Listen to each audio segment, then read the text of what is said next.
समय, दूरी तथा चाल टाइप 1 में डिस्कस कर चुका हूं। आज मैं डिस्कस करूंगा टाइप 2। चलिए शुरू करते हैं। और टाइप 1 में जितना भी प्रश्न है वेरी वेरी इंपॉर्टेंट प्रश्न है। ये पहला प्रश्न है, अगर आप नहीं देखे होंगे जरूर देखिएगा। ये दूसरा प्रश्न, और ये तीसरा प्रश्न, और ये चौथा प्रश्न, और ये पांचवा प्रश्न। 5 प्रश्न को मैंने डिस्कस किया था। अब चलते हैं टाइप 2 में, और टाइप 2 में स्टार्ट होता है 6ठा नंबर प्रश्न से। यदि एक मोटर 9 सेकेंड में 100 मीटर चलती है तो इसकी चाल किलोमीटर प्रति घंटा में क्या होगी। किलोमीटर प्रति घंटा में चाल ज्ञात करना है। तो चाल बराबर फॉर्मूला याद होना चाहिए। चाल बराबर होता है दूरी बटे समय, स्पीड बराबर होता है डिस्टेंस बाय टाइम। समझिएगा, डिस्टेंस कितना है 100 मीटर, और समय दिया हुआ है 9 सेकेंड। ये मीटर पर सेकेंड में आपको चाल मिल गया है, लेकिन आपको बताना है किलोमीटर प्रति घंटा में। तब यहाँ पर समझने का प्रयास कीजिए। मैं एक ट्रिक बताऊंगा, बहुत ही आसान है। आपको याद रखना है 5/18, इसको याद रखिएगा। अगर जब आप मीटर पर सेकेंड से किलोमीटर प्रति घंटा में चेंज करेंगे, यानी कि मीटर पर सेकेंड छोटा है और किलोमीटर प्रति घंटा बड़ा है, तो मीटर पर सेकेंड से किलोमीटर प्रति घंटा में जब आप चेंज करेंगे तो बड़ा वाला को ऊपर में रखना है, यानी कि 18 को ऊपर में रखना है। सिंपल में आपको गुना कर देना है, यानी कि 18/5 से इसमें गुना करना था। तो सबसे पहले काटेंगे 9 दूना 18, और 5 से काटेंगे तो 20×5 100, और गुना कर देंगे तो 20 दूना 40, 40 आ गया है राइट आंसर। देख लीजिए, तो किलोमीटर प्रति घंटा में 40 किलोमीटर प्रति घंटा होगा। ख ऑप्शन सही है, क्लियर हो चुका होगा। अब चलते हैं अगला प्रश्न 7 नंबर। इसमें आपसे क्या पूछा है, एक कार 1 सेकेंड में 10 मीटर की दूरी तय करती है, उसकी किलोमीटर प्रति घंटा में चाल ज्ञात कीजिए। वेरी सिंपल है, लेकिन बहुत लोग यहाँ पर कंफ्यूज होंगे कि यहाँ पर समय कितना है। 1 सेकेंड लिखा हुआ है और दूरी कितना है 10 मीटर। तो यहाँ पर सबसे पहले चाल ज्ञात करेंगे, यानी कि स्पीड ज्ञात करेंगे। स्पीड बराबर क्या होगा, चाल बराबर दूरी बटे समय। तो चाल दिया हुआ है 10 मीटर और समय दिया हुआ है 1 सेकेंड। ठीक है, ये मीटर पर सेकेंड में आपको चाल मिल गया है, लेकिन आपको ज्ञात करना है किलोमीटर प्रति घंटा में।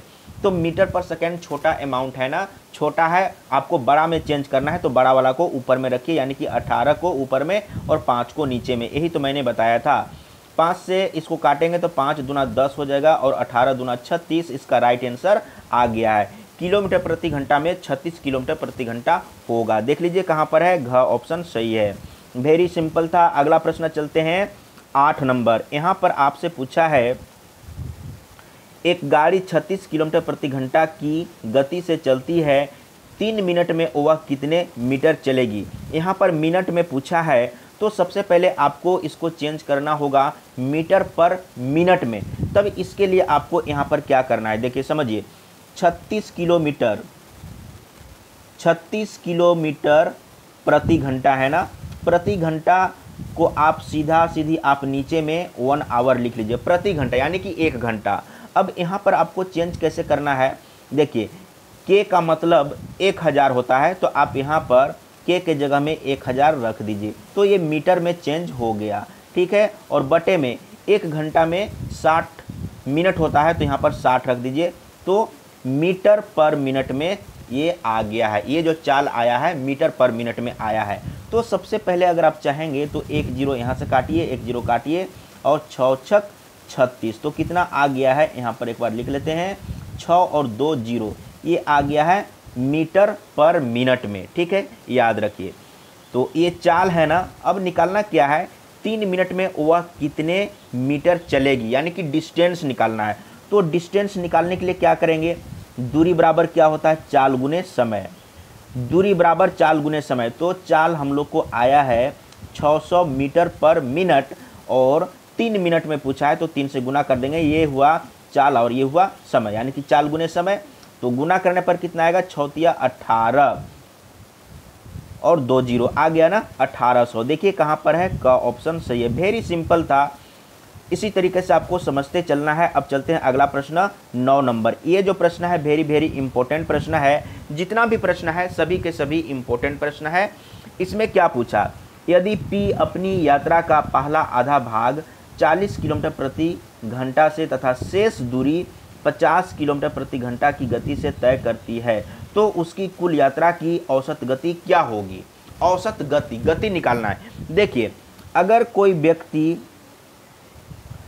व्यक्ति यहाँ से यहाँ जाता है और यहाँ से फिर वापस आता है, यहाँ पर दूरी क्या है, दोनों कंडीशन में दूरी बराबर है, सेम है ना। तो इस कंडीशन में अगर औसत गति पूछा जाएगा तो आपको क्या करना है, 2u_v/u+v कर देना है। u भी क्या है, यानी कि दोनों कंडीशन में अलग अलग चाल, यही काम करना है। तो यहाँ पर वही चीज़ है, बराबर दूरी को ही चल रहा है। मान के चलते हैं कि ये टोटल दूरी है, तो इसमें बोला है कि आधा दूरी 40 किलोमीटर प्रति घंटा की रफ्तार से चलता है और आधा दूरी 50 किलोमीटर प्रति घंटा की रफ्तार से चलता है। वही है आधा आधा दूरी, यानी कि बराबर दूरी को चलता है। अगर बराबर दूरी को चल रहा है अलग अलग चाल से, समझिए, अगर बराबर दूरी को अलग अलग चाल से चल रहा है और औसत गति निकालने के लिए कहा गया है, तो आपको क्या करना है, 2u_v/u+v। u भी क्या है, दो अलग अलग चाल है, ठीक ना। तो इस तरीके से आपको समझना होगा।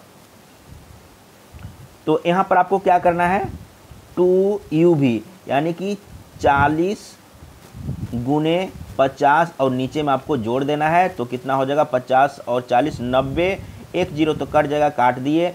इसके बाद गुना कर लीजिए, तो गुना करने पर कितना आएगा, 4 × 5 20, 4 × 5 20 और 20 दूना 40 और 2 0। यहाँ पर समझते चलिएगा, 4 × 5 20 और 1 0 और फिर 2 दूना 4, इतना ही होगा ना, ठीक है।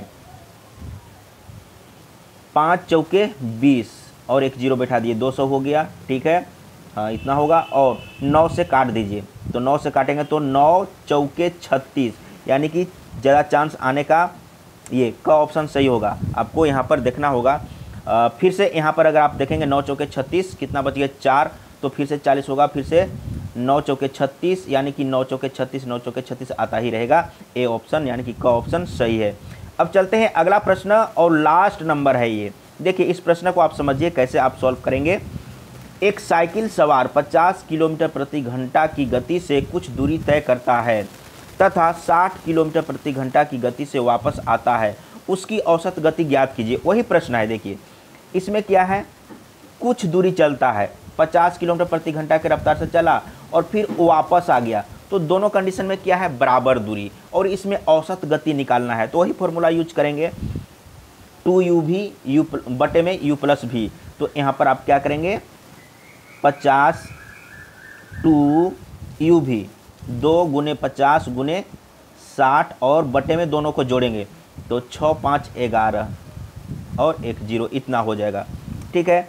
अब यहाँ पर सबसे पहले 1 0 काट लेते हैं और गुना करेंगे, तो कितना होगा, सबसे पहले 6 5 30 करेंगे, तो 6 5 30 करेंगे और 1 0 बैठाना होगा। फिर से 2 से गुना करेंगे, तो 3 दूना 6, 3 दूना 6 और 2 0, 11 से आपको काटना है, तो 11 5 55। देखिए किस में आ रहा है, तो 11 5 55, यानी कि ख ऑप्शन आने का चांस है, क्योंकि पूरा पूरा तो कटेगा नहीं।